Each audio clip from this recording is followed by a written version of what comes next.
To have once been a criminal is no disgrace. To remain a criminal is the disgrace. I formerly was a criminal. I formerly was in prison. I'm not ashamed of that. You never can use that over my head. And that he's using the wrong stick. I don't feel that stick.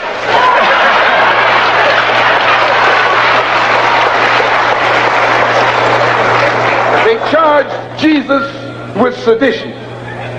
Didn't they do that? They said he was against Caesar.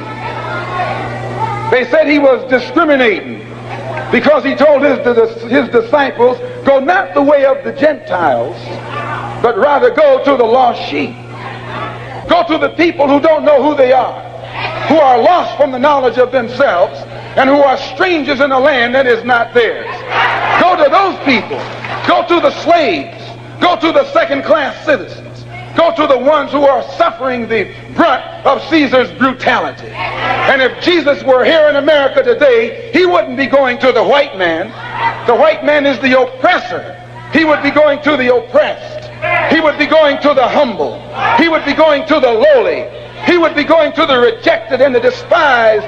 He would be going to the so-called American Negro. One thing that I became aware of in my traveling recently through Africa and the Middle East, in every country that you go to, usually the degree of progress can never be separated from the woman. If you're in a country that's progressive, the woman is progressive. If you're in a country that reflects a consciousness toward the importance of education, it's because the woman is aware of the importance of education. But in every backward country, you'll find the women are backward. And in every country where education is not stressed, it's because the women don't have education. So one of the things I became thoroughly convinced of in my recent travels is the importance of giving freedom to the woman, giving her education, and giving her the incentive to get out there and put that same spirit and understanding in the children. And I frankly am proud of the contribution that our women have made in the struggle for freedom. And I'm one person who's for giving them all of the leeway possible, because they've made a greater contribution than many of us men.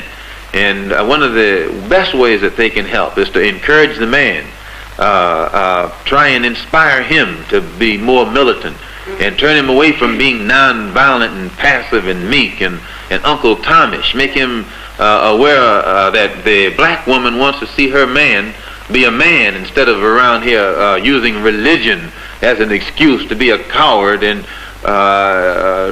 some of the things that he's been reflecting here lately.